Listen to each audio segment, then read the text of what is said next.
Hey everybody, Jason Bermas here reporting for WeAreChange.org.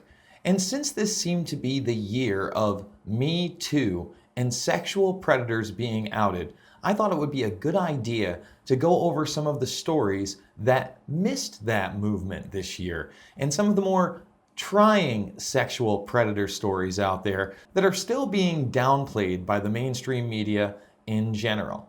Now, a little review of this Me Too movement. It started with Harvey Weinstein, and it even started to get political as the dominoes fell. People like Al Franken were ensnared in this.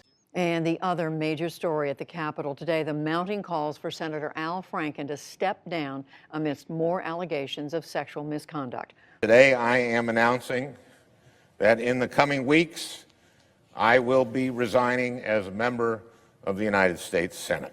As well as John Conyers. Sexual harassment allegations has taken down Michigan Democratic Congressman John Conyers, who was the longest-serving member of Congress.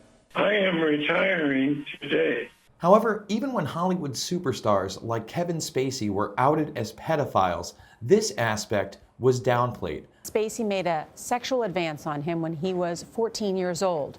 Rapp appears on the CBS All Access series Star Trek Discovery. Michelle Miller is here with the reaction from Spacey and Hollywood. Michelle, good morning. Good morning. Spacey tweeted he does not remember the alleged encounter, which Rapp detailed in an interview with BuzzFeed. Still, Spacey says he's beyond horrified by the story, and he says it has encouraged him to do something he's never done before, publicly acknowledge that he is gay. So now let's discuss some of the other huge stories this year involving politicians and high-profile pedophilia cases. The first one that obviously comes to mind would be that of Jeffrey Epstein. Sleazy Wall Street tycoon Jeffrey Epstein used the Lolita Express to ferry a bevy of beautiful young women. Among the passengers, former President Bill Clinton and Britain's Prince Andrew. You see, in December, Epstein actually paid out more money in more lawsuits with more of his victims who are alleged to have been underage prostitutes under the direction of Epstein. Next, we have ex-Seattle Mayor Ed Murray. The former mayor of Seattle, Ed Murray, was outed earlier this year with many men coming forward saying he had molested them as young boys and teenagers. Seattle Mayor Ed Murray is accused of sexually abusing a troubled teen and high school dropout in the 80s. The now 46-year-old man claims in a lawsuit that Murray raped and molested him over several years. He says the abuse began when he was 15 and addicted to drugs. And according to the Seattle Times, 2 other men have also accused Murray of sexual abuse more than a decade ago. And Murray was somebody who embedded himself in the CPS-like system right out of high school, and then subsequently had a very, very successful political career. But this success pales in comparison to somebody like Dennis Hastert. Hastert, who was called a serial pedophile by a judge last year and sentenced to 15 months, of which he did not even serve all of it, was let go from prison this year. Former House Speaker Dennis Hastert is out of federal prison today after just 13 months. Mr. Hastert. Despite admitting to the sexual abuse of teenage boys.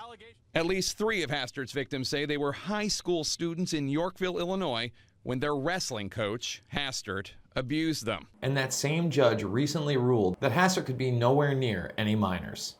However, a judge has thrown out a separate lawsuit in which a man claims he was molested by Hastert in a school bathroom when he was in 4th grade. The Kendall County judge today tossing out one of 2 civil cases against former House Speaker Hastert, who was formerly 3rd in line to the U.S. presidency. This lawsuit accusing Hastert of molesting a young boy while in a Yorkville school bathroom when the accuser was in 4th grade. The defendant has met their burden in this matter, and that they're entitled to have their motion granted to dismiss the complaint based on the passage of time in this instance. Now, unfortunately, if our mainstream media were honest, these would be huge stories. However, they have been brushed under the rug and subsequently marginalized. And that's why it's our duty in the alternative media and your duty out there to shine light on this very dark subject. And as always, if you like this video, please share it on social media, hit that like and subscribe button, follow me on Twitter, at Jason Bermas. And if you can, folks, go to WeAreChange.org, make that donation. It's only through your financial support that reports like this one are possible.